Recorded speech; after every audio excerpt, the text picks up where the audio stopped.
Welcome to Looking Up. This is a podcast for Christian women. I'm Kathy Pollard, and I'm here with Carla Moore.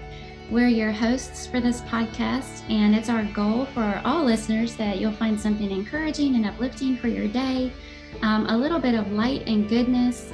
Colossians 3 verses 1 and 2 says that we're to seek those things which are above and set our minds on things above. And I love the why, Carla, in verse 4 that says, when Christ, who is your life, appears, then you also will appear with him in glory. Mm-hmm. How are you doing today, my fine friend? I am doing very well. I'm just glad to see your smiling face. And it's a freezing cold day. Like right now, it's 33. So technically, I guess it's not freezing, but it's kind of a blustery, cloudy day, but it's nice and warm inside. How about there? What's going on in Kentucky? It's sunny, but definitely blustery. You'll probably be able to hear the wind chimes outside at some point. It's okay. I like wind chimes.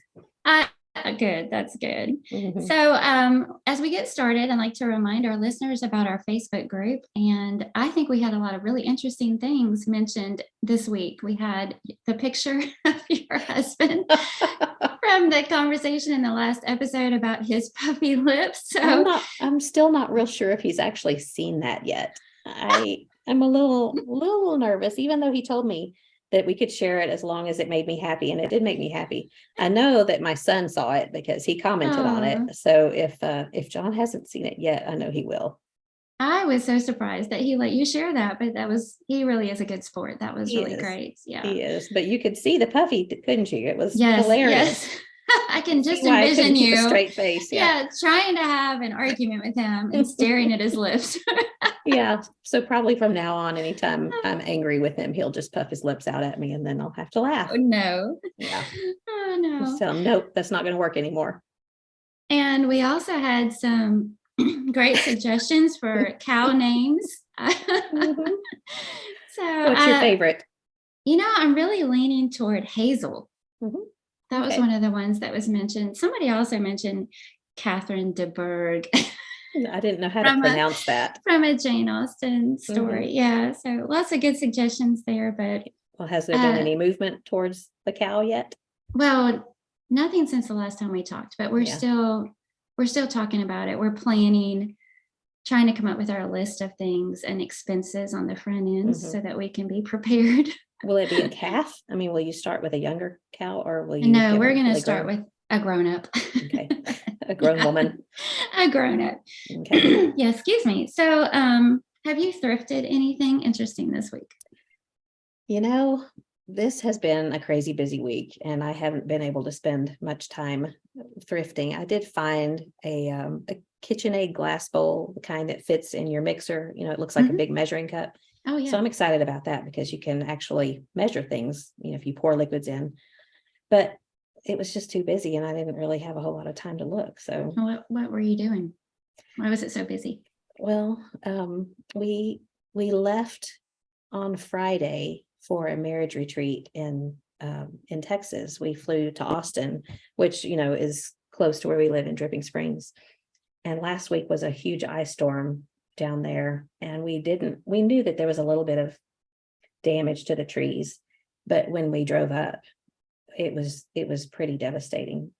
Not so much, I shouldn't use the word devastating, because the house was fine. Yeah. The electricity was off for several days, and so I had to clean out the refrigerator and freezer and get rid of everything. But I had done a lot of that before we left, although things like pickles and mayonnaise and things that you just kind of take for granted that they're always going to be in your fridge, those are all gone. So I'll have to do some shopping when we get back to replenish that. But I didn't have a ton of meat in the freezer, but there was still some that I had to throw out. And I was really kind of conflicted about whether or not I needed to do that, because I didn't know if things would have thawed out. But my nephew, who stays in the house when we're gone, he said that he had to clean up an exploded package of biscuits. So I figured that must have meant that the refrigerator got warm. But anyway, we drove by the house, and it's bad. There's limbs that are all over the ground, and some of them that fell, like they snapped at the top of the tree, but they're still attached to the tree. So we'll have to get those a pole saw, I guess, to cut those off. And there's just a lot of cleanup waiting for us. So anyway, we stopped there on Friday, and then we went on out to this retreat for the university congregation in San Marcos. Wow. And it was so nice because it was all young couples, and they had to be married less than 10 years in order to be able to come. And I know they do plenty of things for older married couples, but it was just so encouraging to be around these young married couples. And there was 3 or 4 babies there.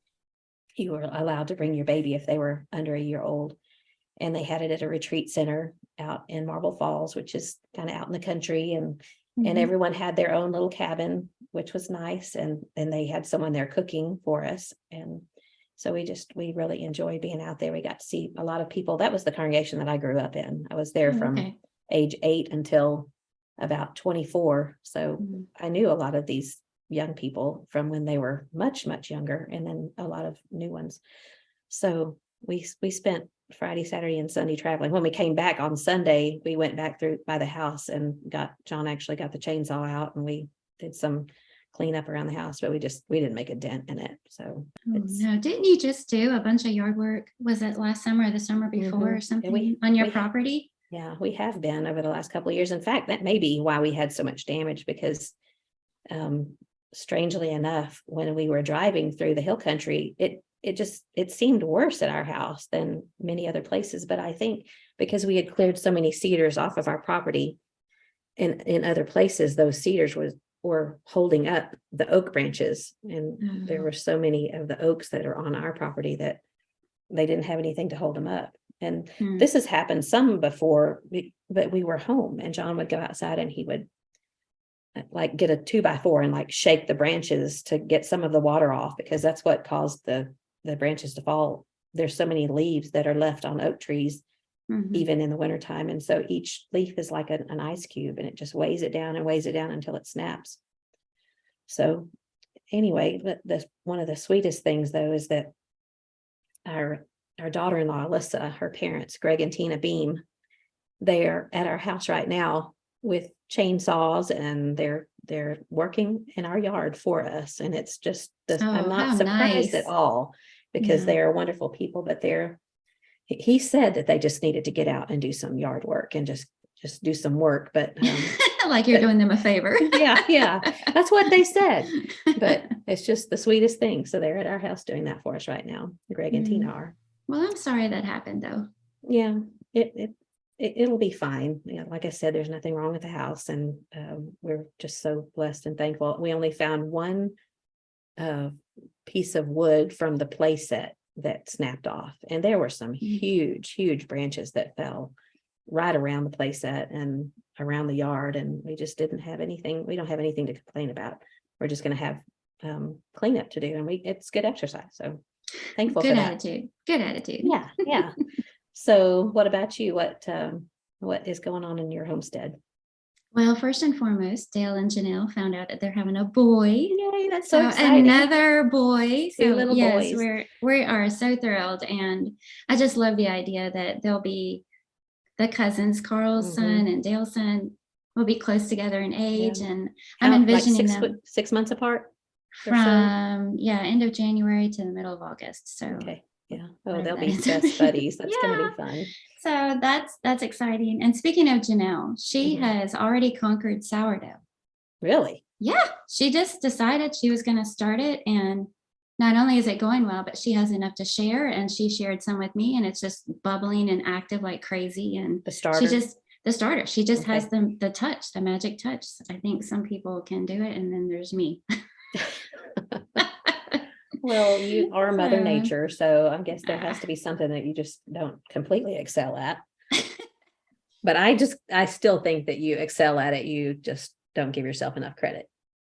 Well, I will keep trying to learn it. That's what I know I can say. So. And then one time when we talked, I told you that I was dreaming of my seed list. And so I was able to place that order, and you had asked me if I try new things. So I started paying attention to what are some new things that I've, ordered this year. And apparently I'm in a little bit of a lemon theme because I'm trying lemon drop watermelon. They're these tiny little yellow watermelons that are supposed to be sweet all the way through to the rind, like individual sized watermelons. Like you eat the rind? That's what it said. And then lemon squash, which is kind of a smaller, oddly shaped squash, summer squash. Does it have a lemon flavor? I didn't read that. I don't think so. It just looks adorable. That's why I ordered it. Cute squash. Lemon spice jalapeno is a bright yellow jalapeno that's a little bit milder than a regular jalapeno. And then lemon cucumber. But we've ordered those before, but they're adorable. They're tiny little round cucumbers. Well, I say tiny, probably about the size of a tennis ball. Bright yellow, just like a lemon. They taste exactly like regular cucumbers, but they're just pretty. So so are those going to go in that square area behind your house, or is that on the side of the house? Yes, we're trying to keep everything inside the fence line now. Since we have more and more deer. It's like the first year we were fine, and then word got out to the deer hood and they all came, and rabbits came, and that second year when we tried to put it on the side of the house. So we've moved it all to the inside of the fence line and that does help, but the deer can hop the fence. And then the last thing I want to share is I put together a bounty table. I love this idea. I got it from Shay Elliott of the Elliott Homestead. And what it is you put fresh things on a table that are things that you would cook with throughout the week. So a bowl of, like I have a bowl of garlic and shallots, and then there's jars of fresh green herbs and citrus and potatoes and onions. And I have nuts on the table, and I forget what all. But anyway, you just arrange them all in pretty bowls. And so when you see it, it's just beautiful. It's just absolutely beautiful. But especially this time of year when you're not bringing in stuff from the garden. I love having that kind of freshness, something living. And plus it encourages you to cook with it. You know, I have fresh parsley and cilantro and mint. Did you grow it? No, the only thing grown on that whole table is the garlic. Everything else we've picked up. I've never heard of that. That you said it's a bounty table? That's what she called it. Yeah, a bounty table. And I love that idea, and I've just got right on it. So I'll share pictures of that in the Facebook group. That sounds amazing. It was fun. Well, good. I'm excited about that. All right. So, excuse me. We both have a little bit of a frog today in our voices. So, listeners, please excuse that. We are going to do something a little bit different for our topic and do something completely frivolous, have a little bit of fun, and share a few of our favorite things. So, have you ever seen the movie, The Sound of Music? Yes. That song, These Are a Few. Come on. That's one of my all-time favorite movies. Absolutely. I'm glad I can. Should we sing the song? I feel like we should. I can sing all the songs. With the frogs in our throat today. So we did want to clarify on the front end that these are not blessings. They're just things. So obviously our favorite things are salvation and grace and family and excuse me, children and grandchildren and Christian, all of those wonderful good things. So, but this is not that. Those are a given. This time it's just literal things. So we just thought it'd be fun to share. You're going to share 10 or so things. I'm going to share 10 or so things we like. I also want to do another disclaimer. We are not affiliates with Amazon or anybody else. We are not monetizing this podcast. So we profit in no way whatsoever from sharing these things. We just think they're fun and we like them and thought maybe you'd like to hear about them too. So do you want to go first? I can. Okay. I can. My first thing that I wrote down, and I don't think these are in any order of importance because I just jotted some down as I was going along this past week. But the first thing I wrote down was my Chaco Cloud sandals. And I know maybe that's a strange thing. And again, it's not the top of my list, but they are something that I have really, I've worn them every year that we've been in Israel. And really not just in Israel, but anytime we go anywhere that it's warm, the slightest bit warm. And even if it's not warm, I usually put my sandals on because I can't stand my feet being hot. That summer, that first summer we were in Israel, 2017 with y'all, John, it was roasting hot, like over 100 degrees every day. And he would put on his hiking boots, and it just made me hot to look at him. But I can't imagine. Well, he would get a little, he doesn't understand my thing about sandals, because there would be places we'd be walking that had thistles, and you've seen them, but I would just try to avoid them. But I just can't, if my feet are hot, the entire rest of me is hot. But anyway, these are Chaco sandals. And I imagine most of the people who might be listening to this know what they are. They have the straps that go across the top of your feet. So I wrote down some of the pros and cons, and the biggest I already know what a con is. Yeah, what? The suntan stripes. Yeah, but apparently for young people, they have contests over who can have the best Chaco tan. Yeah.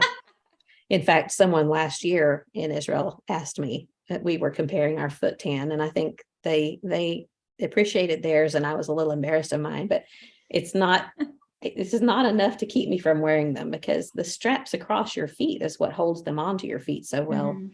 So I have to have the Cloud. There are two different kinds, or maybe there's more than that, I don't know, but they're just the regular Chaco, and they're very firm. So they have an arch support, and the footbed has a place where your heel rests, and they're hard. But they make one that's called the Cloud, Chaco Cloud. And they're not a whole lot softer, but they're enough softer that it makes them comfortable. And I can wear them all day, every day, and my feet don't get tired and they don't hurt. And I've just never had shoes like that before, that, there's times that we'll walk 25,000 steps in a day. And at the end of the day, I mean, my feet they're not like fresh as a daisy. And here we are talking about feet, and some people will probably think, "Ooh, they're gagging." But they're trying to drink their coffee on the way to work. Sorry, I'm just talking, just being real here. Oh. But anyway, you can adjust them. You can adjust each of the straps to where it just fits perfectly, and it takes a little while to get that perfect fit. But they have fun colors, and you can walk through water in them. And I have, and it's just something that I have found every year. That's what I keep going back to every summer. And I don't necessarily wear them if I'm running errands. I put flip-flops on, but if I'm going anywhere that I am walking any distance, and they have tread on the bottom, so you can go up hills, and your feet don't slide out from under you. So that would be one of my favorite things that I really like. Do you have a pair of those? No, I don't. I've seen you put a lot of miles on those, walking all over Israel and different types of terrain, rocks or sidewalks or wherever we are. So yeah, they have to hold up.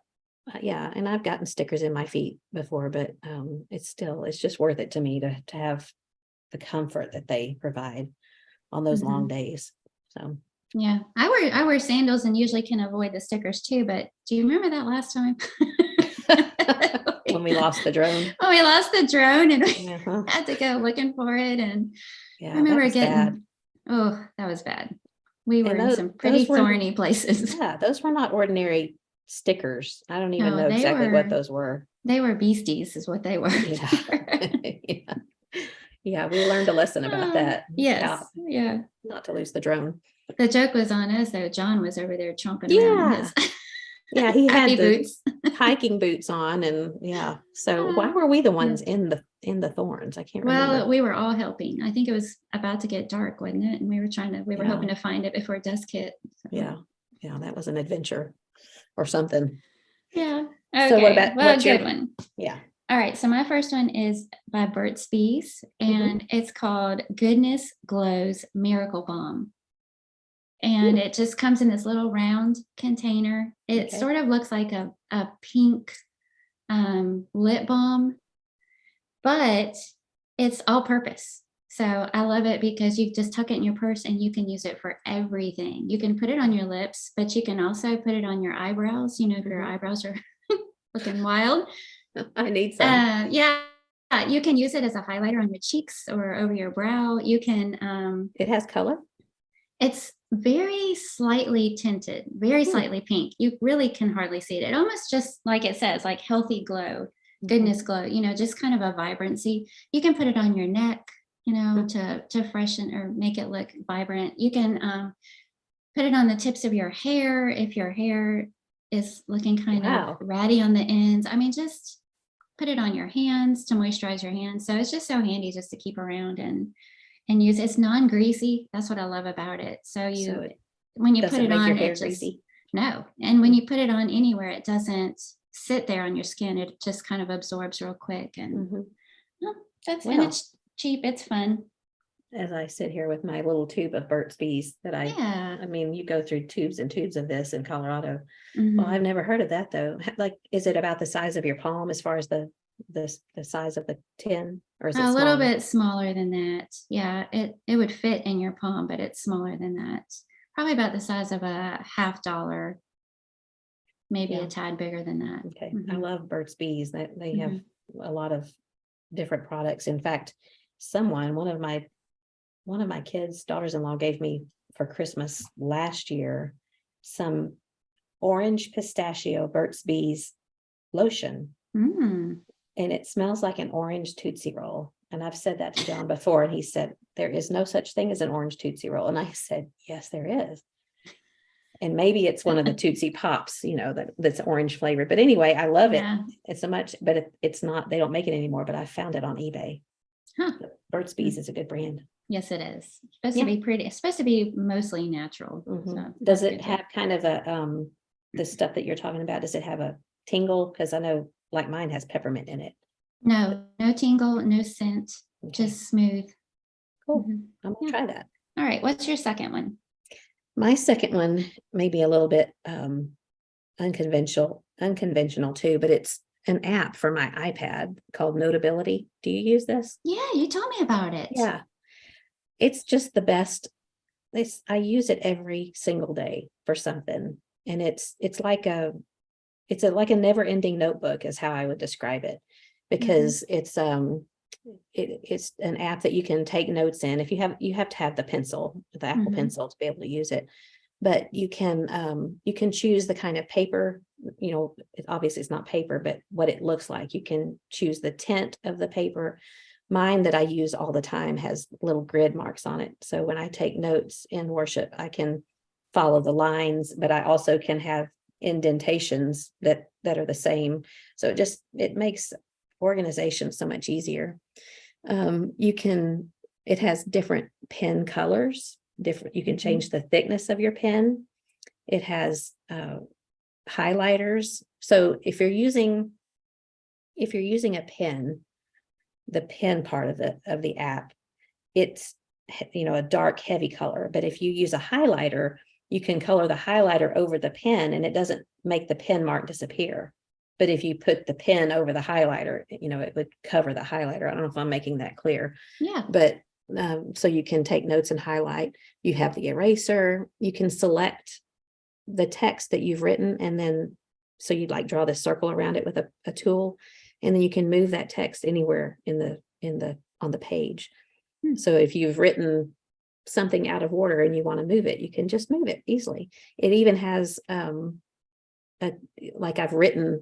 I wrote on here, never ending notebook. I can highlight that or circle it with the selection tool, and it will convert it to actual text. So it reads my handwriting, which is pretty neat. That is cool. Yeah, you can import pictures into it. It's just kind of like a file cabinet, really, on my iPad. And so all of my files go wherever I go. If I have a lesson that I'm giving somewhere, it's on my iPad. And you can organize it actually looks like file folders where you organize the side. I've used it to take notes when I take mom to the doctor. And I can send them straight to my brother and his wife from my iPad. I use it to take notes in lessons. I have prayer journals in here. You can do word and verse mapping, things like that. Oh, fun. It's a great app for so many different purposes. And I really do use it every single day. Is that the same one you told me that if somebody hands you a handout in class, is that the one where you can scan it and it puts it in there, and then you can fill in the blanks or whatever right there on your app with your iPad? A lot of times if, in Dripping Springs on Sunday nights, a lot of times they do, it's like going through a text and marking up the text and looking for keywords and phrases, and I'll go find it on my Bible app and I'll take a picture, a screenshot of that text, and then I can import it into Notability. And then I don't have to use the actual paper which they're nice to provide the paper with the verse on it. But this way I can do the marking in my iPad, and it's always in my iPad.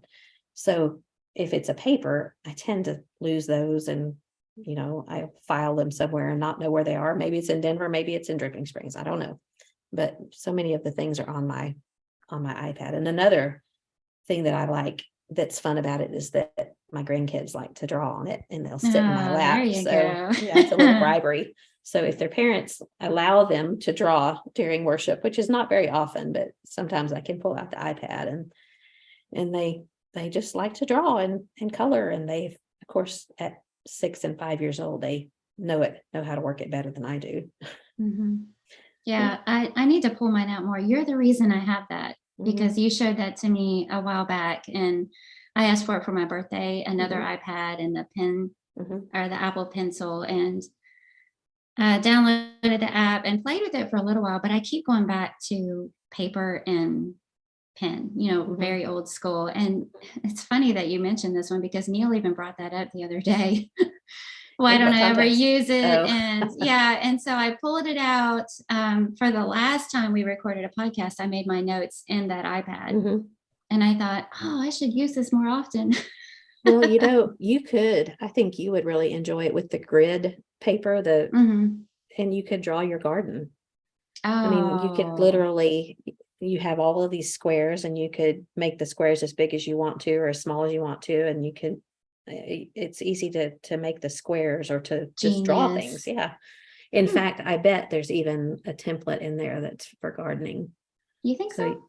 Well, they have lots of different templates, and I won't look at it right now because I'll lose my train of thought. But I know you could do that. In fact, you could import a picture of a garden. You could take a picture of your garden. Go up on the top of your deck, looking down, and take a picture, and then import that picture in there. And then you could draw where you want to plant things, and maybe even if you're going to put stones through there or something like that. I think it would be something. And then I could remember from year to year, so I could move things around and not plant them in the same spot. And I'll always know where it is. Yeah. You're so smart. It's a great app. I knew your things would be cooler than mine. That's the last cool thing. Wait till you hear my next one. Oh, and one more thing you can do with it. You can split screen with your Bible. Your Bible program. Oh, that's really cool. Yeah. So if you have it set up right, and I can show you how to do it sometime, but you can just slide your finger from the right side, and it opens up your Bible app. So you can take notes on the left side, and you can read your Bible or do a word study on the right. So would you be willing to create some sort of tutorial video? I could try. And then share it in our group? Yeah, I could try. That would be awesome. I think maybe there's a way of recording on the screen. Maybe I could do that. Yeah, that would be great. I'll try. Good one. Okay, what's yours? My second one is John Sloan Art. Okay. So John Sloan, and Sloan is Sloane with an E on the end, because believe it, he is an artist that his work covers simple times in old America. And the reason it's important to put the E on the end is because there's also a John Sloan artist who does kind of old timey America, but they're completely different styles. So the one I like, his colors are vibrant, and his scenes are just beautiful, cheerful, full of details. So it might be a farmhouse with a meadow next to it, and an old truck, and a clothesline, and a kitty cat in the corner, and a bucket, and you can see the garden off in the distance. It's just all these a quilt hanging somewhere. It's just all these little details that are just sweet and charming. And hidden pictures type art. Well, I guess it could be, but it's just, lots of details. And all the scenes are sweet. It could be a farmhouse scene, or an orchard scene, or a picnic, or a meadow, or just, a winter. He's got a lot of winter scenes, and they're just beautiful. But the other guy, Sloan without an E, his are a little more somber, more, I guess, realistic. And they're still beautiful, but the color palette is just completely different. His are more like moody, greens and grays and browns, and the one I like is just red and yellow and green and blue and just really bright, pretty colors. So I'm trying to Google it while I'm talking to you here. Yeah, there's a lot of images. I think he also has calendars and planners fun. but I just like his style. It just makes me feel good to look at them. They're so cheerful and colorful. Makes me feel peaceful and think of simple times and all that. So I like that. It kind of reminds me of that. Now I won't be able to remember the name of it, but the dishes and the things that from 15 or 20 years ago, Charles Wysocki or something like that. Anyway, never mind. Yeah. So that's sorry. No, that's all right. I'm done. That's my second one. Okay. What's your third one? Well, my third one is a little scalp massager head scrubber. And this is interesting to try to describe it without people being able to see it. You can see it. Yes, I can. It's I went on Amazon and looked at it to see how they described it. And of course it's from another country and they called it gourd shaped. So I would never have called it gourd shaped. It's more like a pear shaped little piece of plastic that fits in the palm of your hand. And it has a little,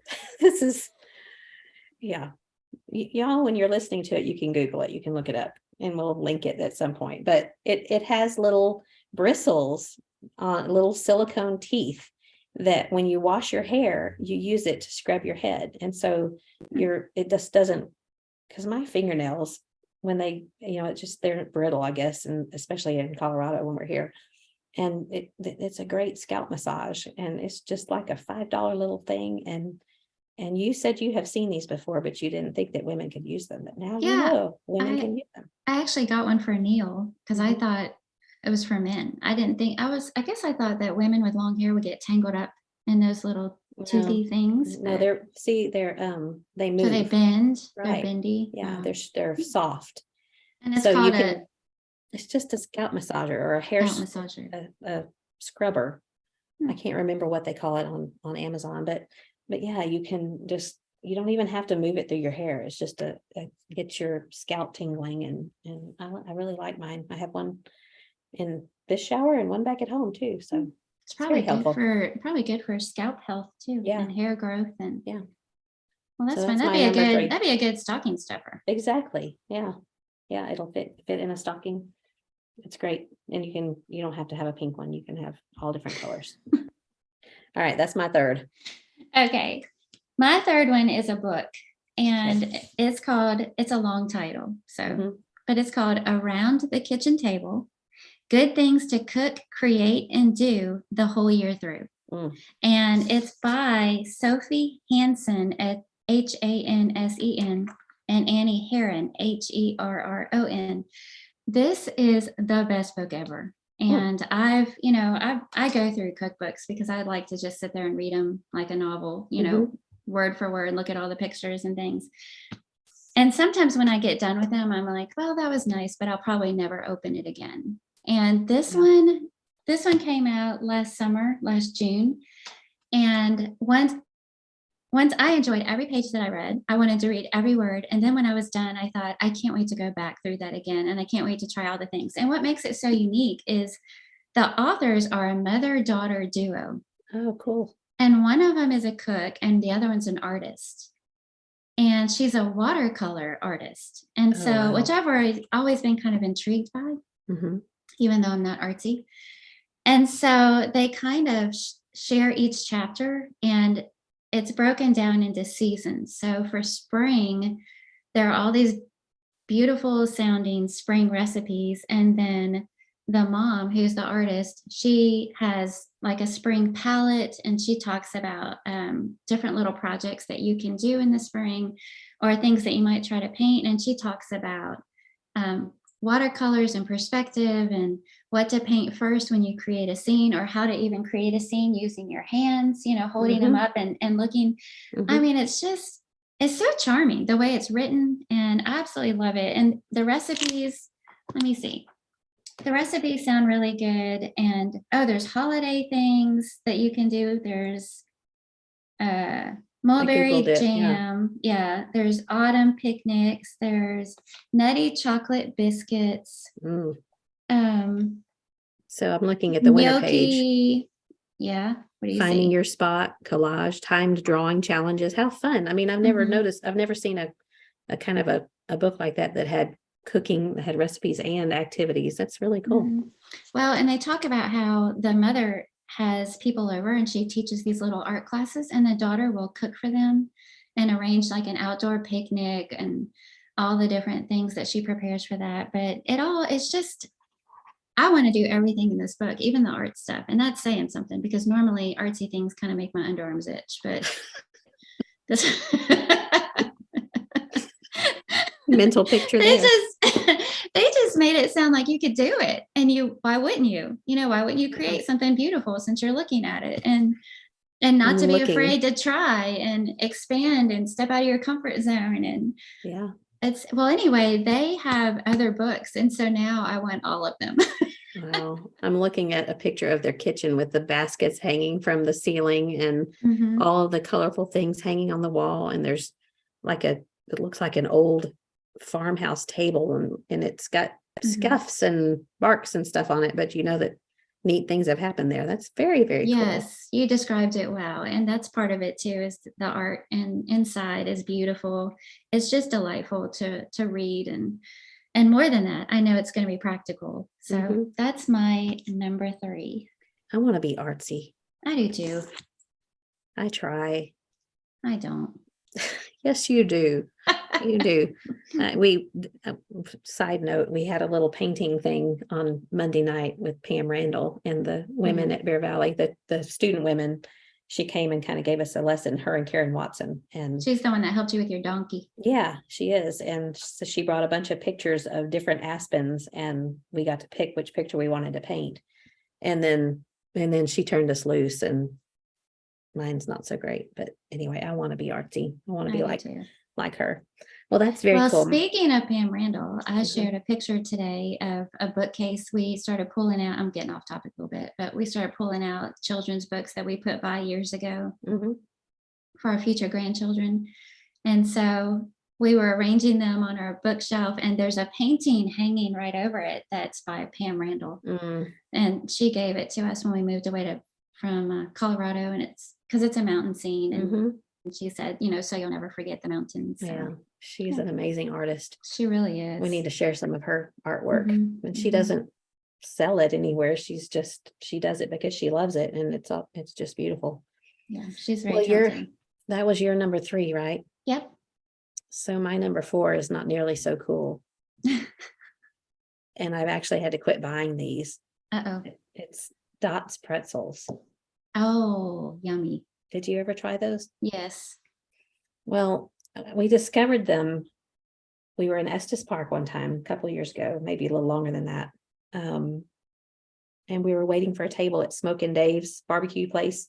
And it was like an hour wait, and we were starving. So we went next door to this gas station, and there was these pretzels hanging. And I have a thing for pretzels. I don't know what it is. I like all different kinds. And it was just a bag. Thirsty just thinking about it. Yeah, that's true. But there's just something about these pretzels, and we laugh. Everybody that tries them says that there's something in there like crack that's addictive, because when you start eating them, you can't put them down. And I really did. I had to stop buying them because I was gaining weight. And I mean, it wasn't just the pretzels, but if you just had maybe 5 or 6, and they're sticks, they're just little, like 3 inches tall, and not even the thickness of your pinky, but they're twisted sticks, and they have different flavors. But my favorite is just the original flavor. And now they have just come out with cinnamon sugar pretzels. Oh no. Yeah. Oh. It's very unfortunate, but they have honey mustard flavor. They have a Southwestern flavor, and I don't really care too much for either of those. But Dots pretzels, and I went and looked at their website, and it said 1.5 billion were eaten last year. So it's how many of those did you? Yeah, I think 300,000 of them were me. Yeah, but so I quit buying them. But today I thought, I'm going to talk about these. So I had not tried the cinnamon sugar until today, and I bought a bag. but we're having students over tonight, so I'll set them out and they'll be gone and I won't have to worry about it tomorrow. But they make them in North Dakota. And so it was a little hard to find them down when we got to Texas. I couldn't find them for a long time. And now HEB carries them, at least most places, but I can't even pinpoint what they taste like. I could taste butter in them. And of course, garlic and onion, but they're just addictive. And they just taste different than a traditional pretzel. Yeah. And they have a different texture. And like we talked about last week, I have a thing about texture, but and this is a good thing or a bad thing, depending on how you look at it. But that is my number 4 would be Dots Pretzels. Well, my number 4 also goes in your mouth. Sense a theme here. My favorite all-time drink is San Pellegrino Limonada. So the San Pellegrino drinks have lots of different flavors, but the limonada is my favorite. And you're so cool. It is so good. And we Neil's the one that discovered him, because about a decade ago, I guess, we went to Rome for our anniversary, and this drink is made in Italy, and he found them in the glass bottles and brought them home. And from Italy? No, you can find them in the States. Okay. Yeah, he brought them home. So we started drinking those, but I absolutely love them, whether they're in the can or the glass bottle, and they're so good.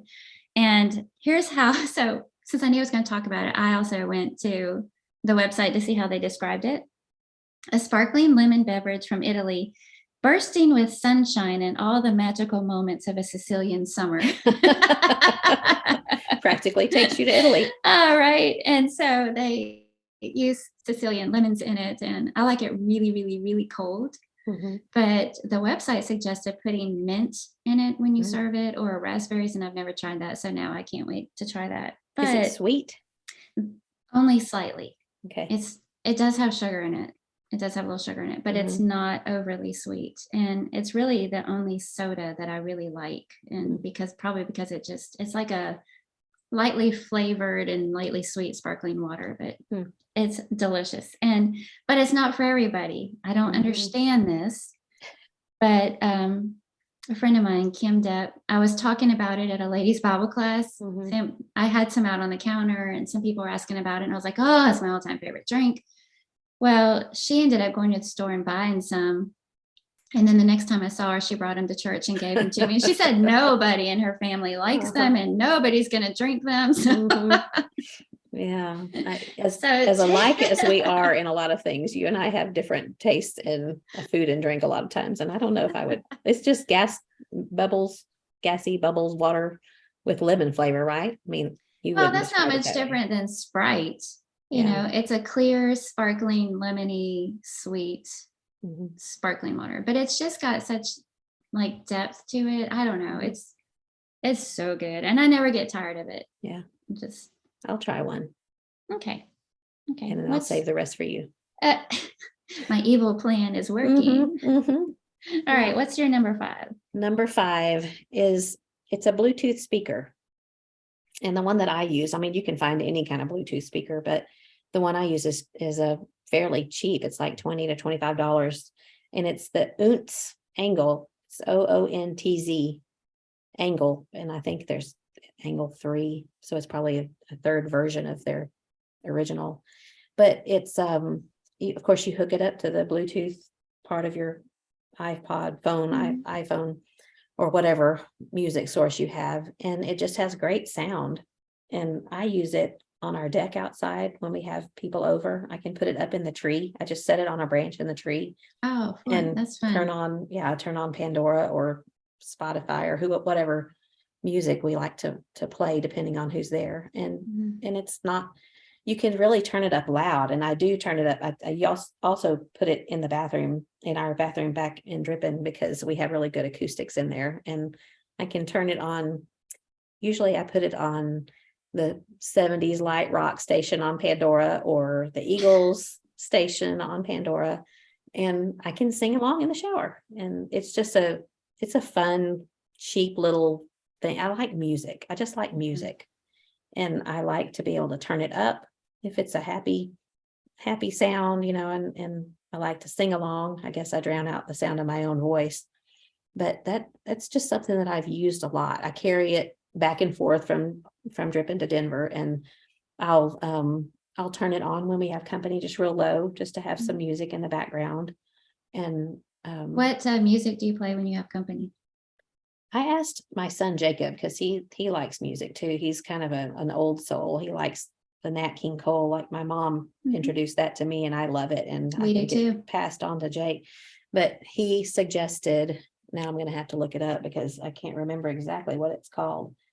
But it was really good for the people that we had over that. Let me see. It is called, sorry, you asked me and now I'm going to have to look. It was just Dinner Jazz Radio. Oh. And it was, and I don't typically like jazz. Yeah, I don't either. But it's just kind of mostly instrumental, but yet I think it's playing music, and I'm probably sending it to our Zoom conversation here. But there's lots of different ones. There's a classical guitar radio, there's piano, things like that. But this Dinner Jazz, it just had dinner music, and I enjoyed it. I remember noticing that about you when we would go over to your house. You usually have music on in the background, and I've often thought, I wonder how she picks a playlist, because everybody has such different tastes. And we have Alexa, or the Echo thing. Now I'm going to show my Echo ignorance. Dot. Yes, thank you. My sister got it for us for Christmas, and one night I said, "Oh, she heard me. She heard you." Alexa, be quiet. I don't know. My goodness. They're listening. They're always listening. I forgot. Anyway, one time I asked her to play soft dinner music, and she came up with the best playlist. It was just such a great variety of songs. So I just love music. Dinner Jazz and Radio. I know you do too. Yeah. Good so one. that's my number 5. I wrote that down. Okay, we're gonna have to pick up the pace because we are already 46 minutes in. Oh, okay. All right, so my number 5 is the Hori Hori garden knife. Hori Hori, Hori, and this tool is again multi-purpose. It comes with a leather sheath. It has a sharpening stone. One side of it is a beveled edge. The other side is a serrated edge. So if you're cutting or need something with saw teeth, and it's stainless steel, and you can do everything with it. So instead of having multiple tools out there with me, I can dig, prune, cut. If I'm planting something, whatever depth I need it to be, there's even a measuring thing on the side of the knife.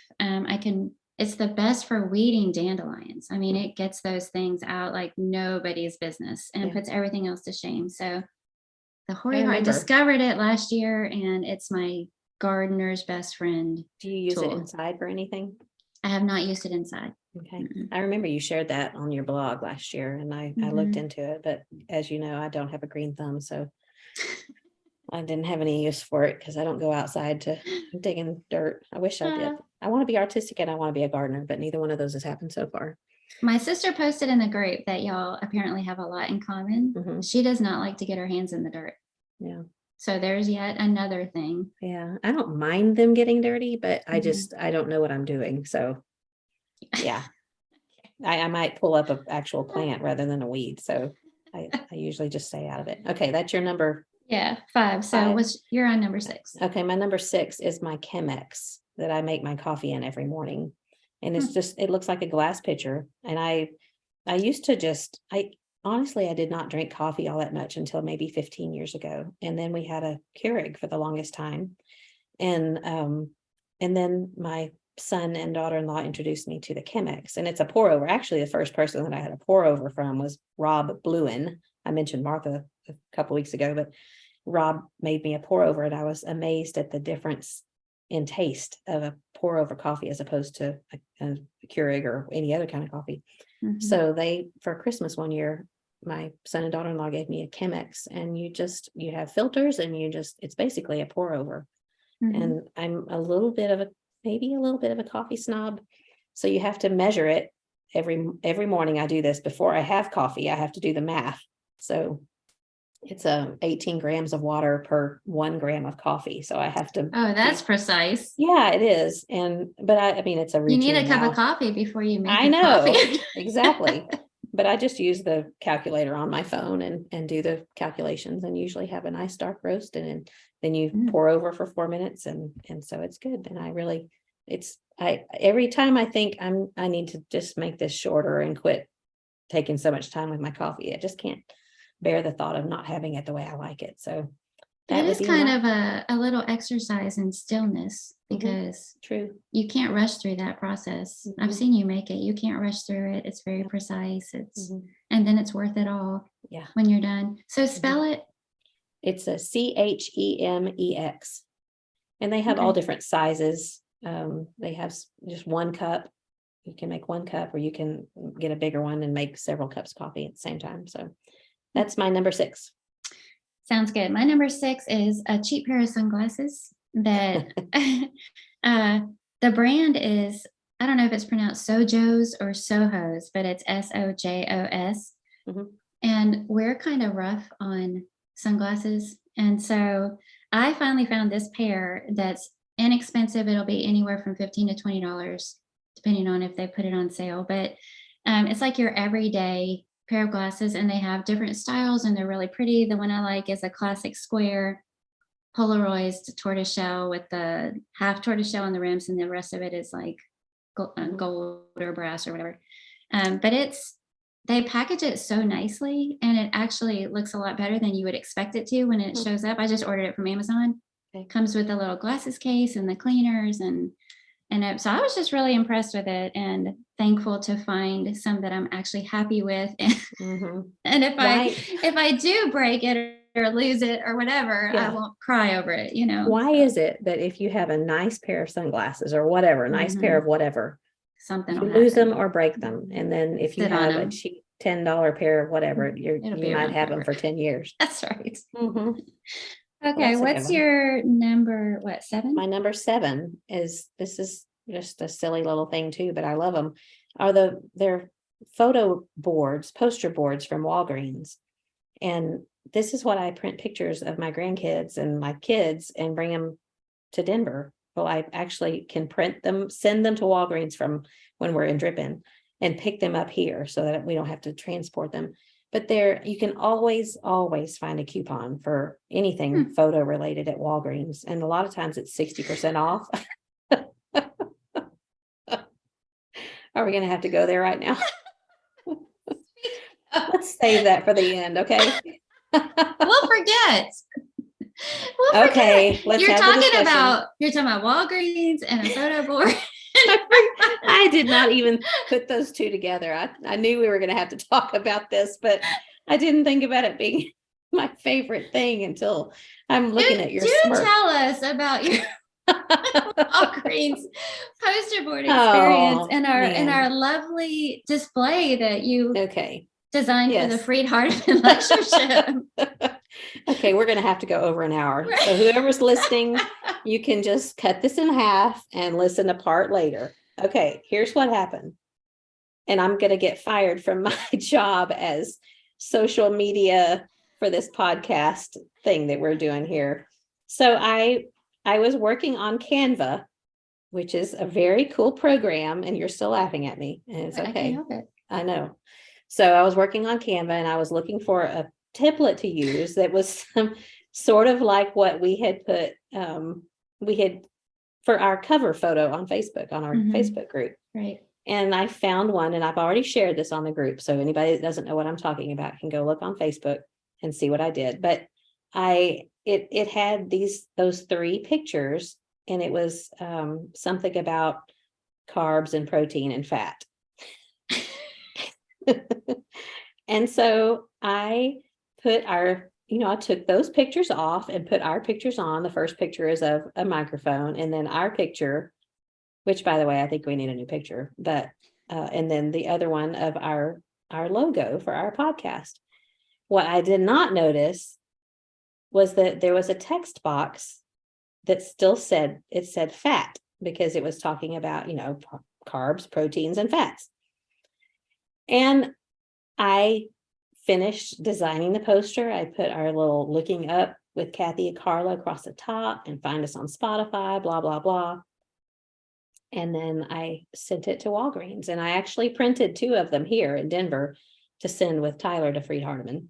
Mm-hmm. And then I thought, well, even better, because these were too small. I said, Mm-hmm. I will print one, and because Hiram was going to go to Freed. Mm-hmm. So I sent one there to Bowling Green, and you picked it up, and it was what, 20 by 30. This one that I have is like 11 by 14. Much bigger. Much Mm-hmm. bigger. And so I'm sitting here looking at the one, and the fat is, I mean, I can't help not. You even asked me. You even asked me how it looked. I said it looks great. So then he picked that one up and took it to Freed and took it to the table there with Bear Valley. And I'm just, did he say anything about it? Mm-mm. Did Hiram? He didn't No. notice it. He probably didn't even look at it. Mm-hmm. So that was on Saturday or Sunday of last week. And then Hiram took it to Freed. And on Monday, I guess it was, my friend Michelle Massey texted me a picture and said, why is the word fat on your poster? Now I have to look back at her text. She said, what is this? And she said she didn't notice it, because we had asked people to go take pictures of themselves. And which is what makes all of this hilarious. Is we're like, go check out our display at Freed Hardeman and please take a selfie with it. Yeah. So she sent me a picture, and I mean, you can't, she zoomed in on the fat, and she said, why does this say fat? And then she sent me a picture of the big poster. And I said, what in the world? And so then I'm running around panicking, like, how in the world did this happen? I could not figure out how it happened. And I'm trying to figure out a way of printing a new one. And I looked to see if there was a Walgreens in Henderson, which there is not. I think it must be the only town in America that doesn't have a Walgreens. And so you and I, by this time, are talking, and we're getting all kinds of helpful suggestions from our significant others about how we can fix this. And there's just no way of fixing it. And it just makes me cringe to think of especially the guys. I'm sure the Bear Valley guys are going to give me all kinds of hard time when they get back. Yes. So anyway, we just decided to make lemonade out of lemons and just laugh at ourselves, and really laugh at me because it's my fault. But now I know when I work on Canva next time to make sure that I look for all of those little hidden text boxes and delete them. So sorry about that. I'm glad you figured out it was your mistake, though, because you said it'd be ready same day when you ordered it. And we didn't even go by same day. We went by the next day. It took them forever to figure out what the order even was because they couldn't find it. We found out they hadn't even started it. Yeah. So they said, come back in 10 to 15 minutes. So we go back in 10 to 15 minutes. They're not ready. They said their rollers were not clean and it was streaking the poster. So they had to come back in half an hour. So then when I find out about this little thing, I knew it was their fault. I was about to go in there and go, what in the world? Yeah. It's like a subliminal message or something. Exactly. What are you trying to say? So I was glad I didn't contact them before you figured it out. And like I said, why did it have to be the word fat? Why couldn't it be the word carbs or proteins? And you said, well, it wouldn't have been as funny then. But yeah. Still the word fat. And neither one of us saw it. And yeah. Oh, well, live and learn. We decided it was to keep us from getting a fat head. I don't think there's any danger of that. So you were talking about Walgreens poster boards. Yeah. Side note there. And that's really dumb of me that I did not even think of that when I'm writing down that I love these photo boards. But yes, that is my 7th favorite thing, not necessarily in order, like I said, but it's, every year when we come up, I will print a new picture of the kids. And I've done like smaller ones of each individual family, like Jordan's family and Jake's family and Micah's family, and then one big one of us, and I just put them on the wall. And they're cheap enough. I mean, I usually can get a great big one for maybe $15. So I don't feel bad about doing another one the next year. And I can't bring myself to throw any of them away. So I have a huge stack of photo boards somewhere in my office, I guess.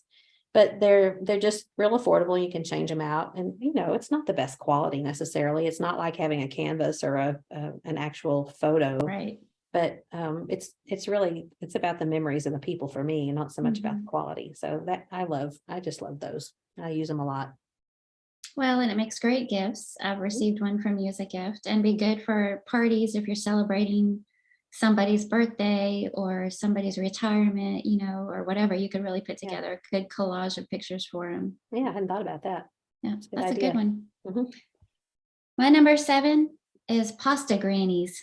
Oh, you told me about them. Yeah. Yes, pasta grannies. They're so cute. So they're Mhm. on YouTube and Instagram, but somebody videos these very elderly women, I guess all over Italy, but Mhm. they're making pasta from scratch in their own kitchens. So there's Mhm. so many things about this that I love. I love the ladies and how cute they are. Mhm. I love the fact that the pasta that they're making is usually different from anything we make, just the process or the shapes or whatever. They Mhm. do it so many different ways. It's fun just to learn and Yeah. watch them.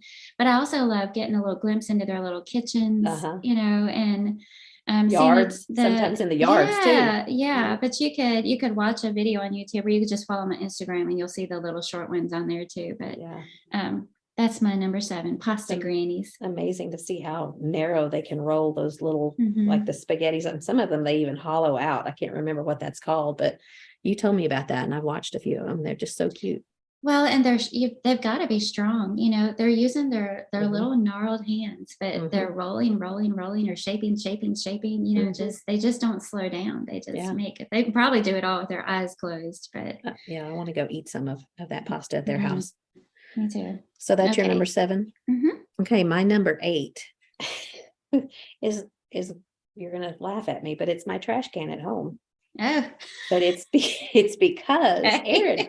my daughter-in-law Erin made it for me. Oh, I've Not seen it. Yeah, Yes. not the Okay. actual, she didn't make the trash can, but it's just one of those galvanized trash cans, and she painted it. It's painted green, but it's big. Mhm. I think it's a 33-gallon trash bag in it.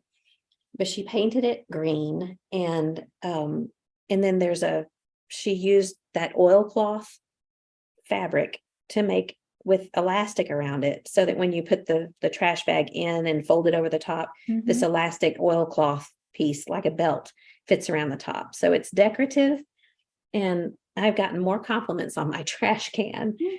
and it's just, she made it for me, and it's a unique gift, and it's big enough that we don't have to take the trash out all the time. I And when the love that boys, trash yeah, can. when the boys were at home, we'd fill it up probably every day, seemed like, anyway. But it's just, I like that she made it for me, and I like that it's colorful, and it's just unique. So that's my It number is. 8. She Mhm. could sell those.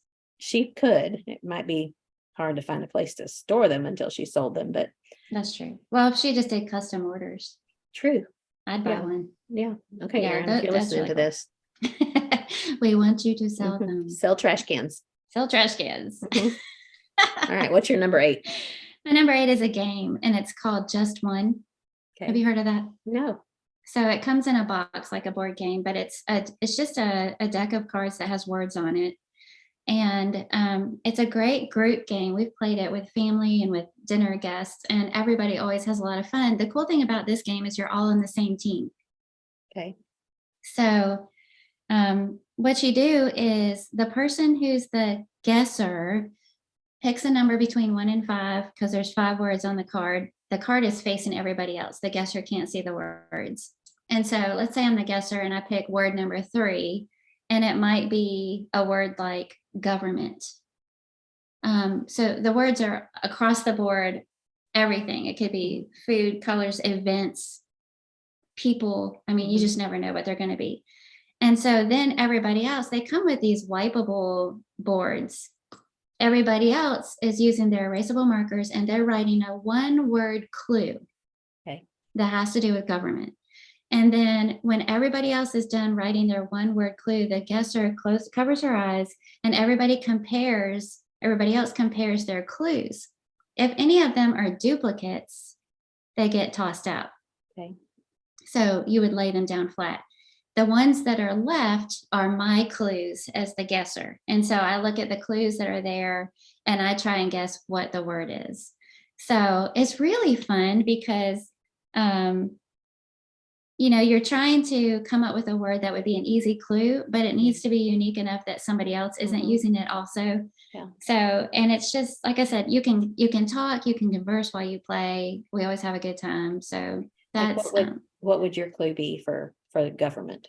What would you put you on the spot? I know. Like politics or something like that? Yeah. Anything like that. Any form of government or something. I've never heard of it. Yeah. Well, sometimes we cheat a little bit because you'll have a word might have a really obvious clue, and you're not supposed to talk, but I'll like burst out, claim it. And I'm basically telling everybody, I'm going with the obvious clue. Y'all come up with something else, but you're really not supposed to do that. Well, anybody that knows you knows you're a huge game player, and not just that you're a huge game player, but you're just a little competitive too. What? So, listen, don't believe everything you hear. Yeah. Anybody that knows you just a little bit knows that. Have you ever played Hues and Cues? No. Have you even heard of it? I've never heard of it. Okay, we'll have to talk about it later. It's fun. Okay. Hues and Cues.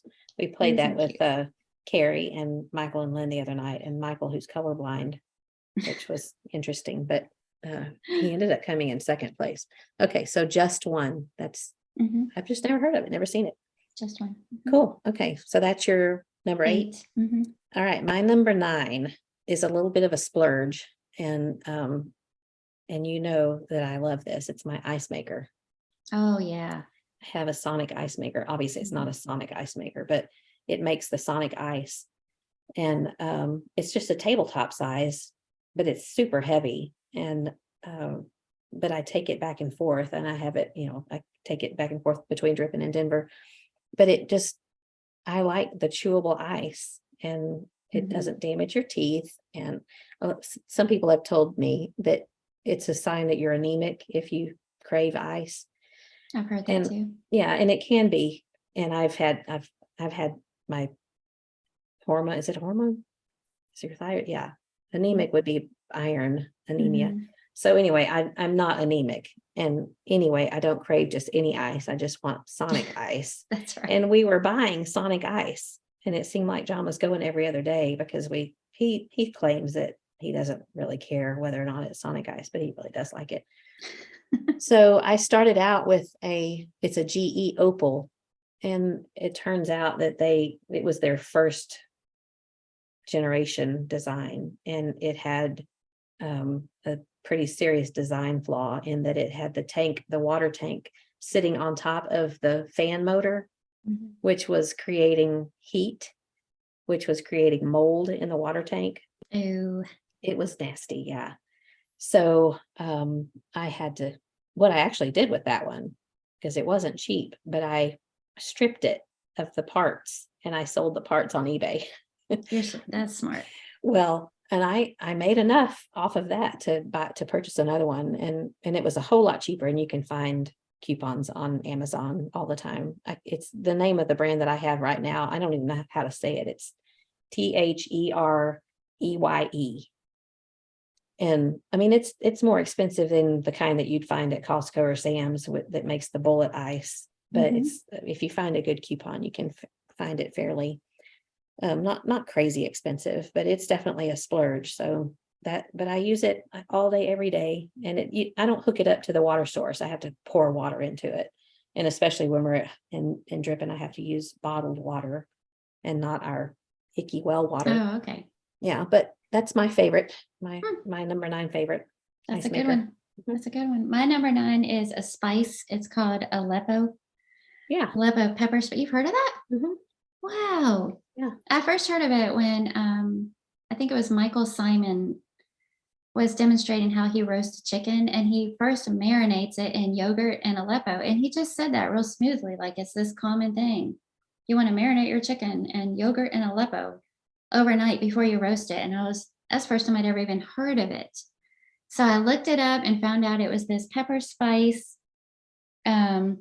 Neil ordered it for me, and so now I love it, and I love it on everything. I mean, roasted chicken, of course, but other meats. It's something different than I thought. I thought it was a brand, but you're talking it's an actual spice. Okay. Yeah, Aleppo.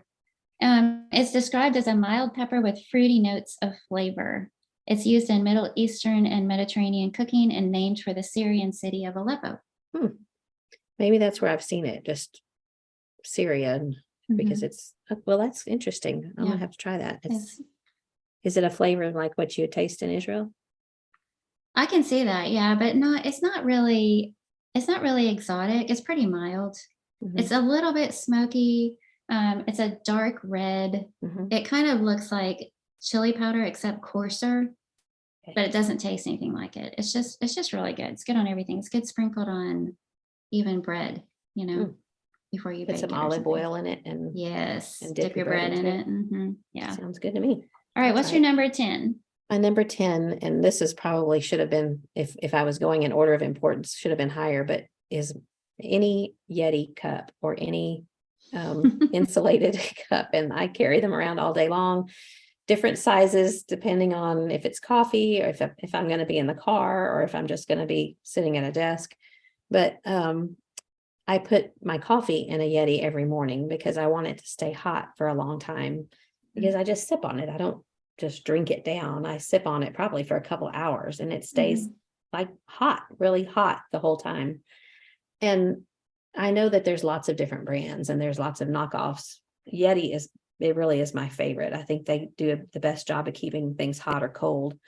And but there's Hydro Flask and Thermo Flask. They do a good job too. But I use them all day long and it keeps my drinks cold or hot. So, and even there's those in the summer in Israel, if we went out in the car somewhere, I took one of those thermoses with the screw on top and we'd fill it up with ice water and leave it in the car. And if we would go off and do whatever we were searching for, looking for, hiking, when we get back to the car would be blazing hot, but it would still be ice water in the Yeti. And it's just really important in the summertime when it's super hot to have cold water, to me anyway. Are they dishwasher safe? They say they're not, but I put them in the dishwasher all the time. Do you? Because I have one and I always hand wash it and that's kind of a pain. No, I put it in the dishwasher. And you're supposed to take the little seal off. It makes me like it more. Yeah, and it might wear out maybe quicker than it would if you hand washed it all the time. But like you said, you're not going to use it if you have to be a little more inconvenient about it. So I'd rather use something and use it up than to have it and not use it. Right. But you are supposed to pull the seal, the little rubber gasket seal off of the lid and wash it occasionally. I don't do it every time, but maybe every couple of weeks. Yeah, because stuff can grow behind that. So that's my number 10. My number 10 is what you started out with. You started out with sandals, right? So I'm ending with flip-flops, and I love Skechers Yoga Foam flip-flops. Yeah. Have you worn those? No, I like Skechers though. They are so comfortable, and it really does feel like you're just walking on like a yoga mat, a really thick yoga mat, and they're so comfortable. And I've even, when cooking at camp, a summer camp, and you're in the kitchen with that hard floor, standing on my feet all day long, and they're really comfortable. And there's some other flip-flops that are made for that feel like you're walking on marshmallows that are really, really expensive. Yeah. But these aren't expensive, and I find them almost as comfortable as the high-end stuff. So, and plus they're cute. Yeah. Well, I think that your feet, you've worn narrow or thinner sandals than I do. And I think maybe my feet need more of an arch support than you do. Because I've noticed you've worn flip-flops all day long in Israel at times, and it doesn't bother your feet. So I think everybody just has to figure out what works best for their So we started and ended our list with feet. You're welcome, listeners.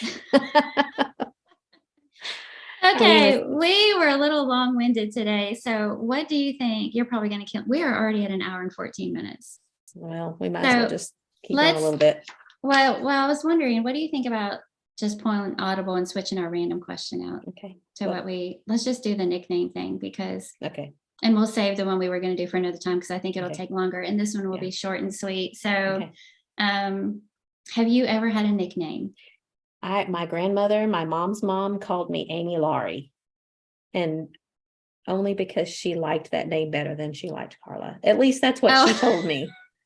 She wanted my parents to name me Amy Laurie. No character in a book or a movie or nope. She just thought Amy Laurie was cute. So she called me Amy Laurie. It is, but she's the only one in the world that ever called me that. And I don't even know if it's a nickname. I guess it is a nickname. She had nicknames for everyone though. She was fun in that regard. She just always had a nickname. So that was my unexplained nickname, Amy Laurie. What about you? I had two when I was growing up, both given to me by my dad. He called me these names all the time. One was Turkey. I don't know why, but that's just what he called me. He even found a shirt one time that had the word turkey on it and got it for me. Okay. And then the other one was Shopback. Why? That was the name of our, vacuum cleaner that sucks up both dirt and liquid or whatever. Well, because I ate all the time and I ate everything. And so my parents called me Shopback. So. Shopback and Turkey. Yeah. Well, I'm going to have to remember that. Sweet little girly nicknames. Yeah. Yeah, I have to say it doesn't really fit you now. Neither one of those. So well, Shopback still does. Hardly. Yeah.